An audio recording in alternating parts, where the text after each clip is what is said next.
नमस्कार, recipes bye Jayu मध्ये आपलं स्वागत आहे। आज आपण करणार आहोत तांदळाच्या पिठाची उकड। त्यासाठी मी इथे 1 वाटी तांदूळाचं पीठ घेतलंय आणि अर्धी ते पाऊण वाटी आपल्याला दही घ्यायचे, ज्याप्रमाणे दही आंबट असेल त्याप्रमाणे। तर आता हे दही घुसळून मी त्यात 4 वाट्या पाणी घालून ताक करून घेते। आता हे 1 वाटी पीठ मी इथे वाडग्यात घेते आणि आपलं ताक तयार झालंय। तर हे ताक हळूहळू घालत पिठाच्या गुठळ्या होऊ न देता आपल्याला हे पीठ कालवून घ्यायचंय। आता इथे मी एवढं 4 वाट्या पाणी घालून ताक करूया म्हटलं, पण जर तुम्हाला उकड घट्ट आवडत असेल तर तुम्ही कमी पाणी घातलं, याच्या निम्मच पाणी घातलं तरी चालेल। काही काही जणांना उकड खूप घट्ट आवडते, आमच्याकडे पातळसर उकड आवडते म्हणून मी जरा जास्त घालते। आणि या व्यतिरिक्त असं वाटलं मला की खूप घट्ट होते तर मी त्यात आपण पुन्हा थोडं पाणी घालू शकतो। उकड शक्यतो आंबटसर हवी। मी आज ह्याच्यात साखर घालणार आहे, पण अनेक जण यात साखर घालत नाहीत। तर आपापल्या आवडीप्रमाणे साखर हवी असेल तर घालावी।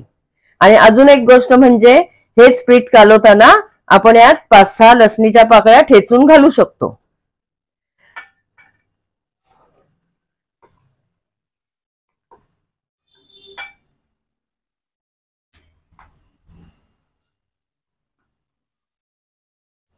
हे बघा, आपण घेतलेल्या ताकातलं अर्ध ताक लागलंय हे पीठ असं छान मिक्स करायला।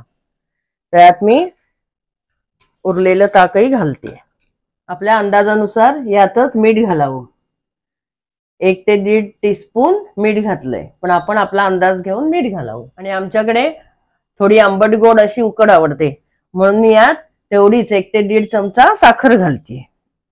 मी मगाशी सांगितल्याप्रमाणे उकडीत कोणी कोणी साखर अजिबात घालत नाही, आपापल्या आवडीप्रमाणे साखर घालावी।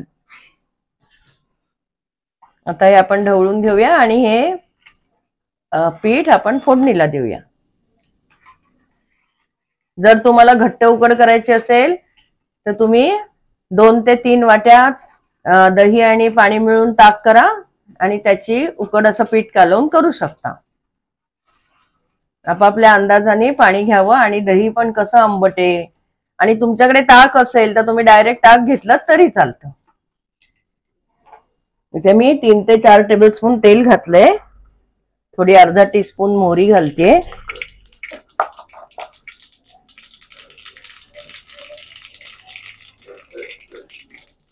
थोडस जिरं घालूया,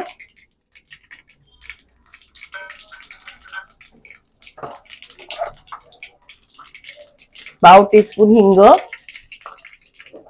हे बघा 4 हिरव्या मिरच्या घेतल्या आहेत आणि थोडा कढीपत्ता घेतलाय।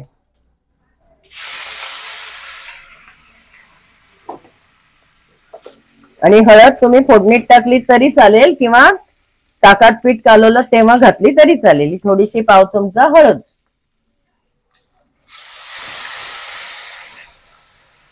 छान खमंग फोडणी झाली पाहिजे। आता यात मी हे पीठ ओतते कालवलेलं।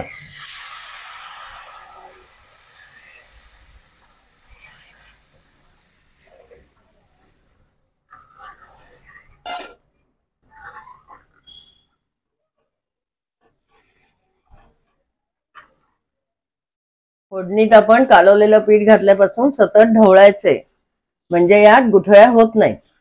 आणि जर तुम्ही घट्ट उकड केली तर ढवळून झाल्यावर व्यवस्थित मिक्स झाल्यावर त्याला वाफ द्यायची। आता हे आपलं पातळ आहे की नाही पीठ, म्हणून हे ढवळून ढवळूनच छान शिजेल। हे बघा, आपण सतत ढवळतोय आणि किती घट्ट होत आलंय बघा। आता पीठ तळापासून सतत ढवळायचं आपल्याला। हे बघा, आपण हे पीठ सतत ढवळून ढवळून इतपत घट्ट झालंय। आता तुम्हाला जर आवश्यकता वाटत असेल तर याच्यावर झाकण ठेवलं थोडा वेळ तरी चालेल। मी जरा 2 मिनिटं यावर झाकण ठेवते।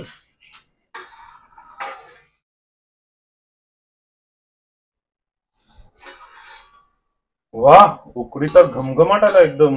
हो ना, मस्त, काय मस्त वास येतोय। हे बघा, अगदी काही सेकंदांनी ढवळत मी या उकडीला वाफ दिली आहे। आता ही उकड तयार आहे। आता ही इतकी पातळ वाटते ना, पण ही खाई खाईपर्यंतच व्यवस्थित घट्ट होते.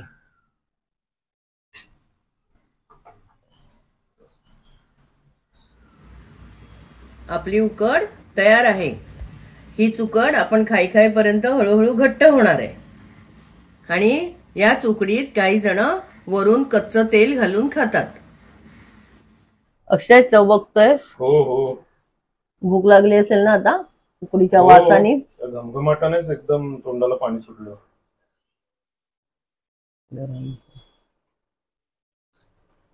वा, अप्रतिम कन्सिस्टन्सी आणि अप्रतिम चव एकदम. हो ना. एकदम मस्त. नक्की करून बघा, अभिप्राय कळवा आणि चॅनल सबस्क्राईब करायला विसरू नका.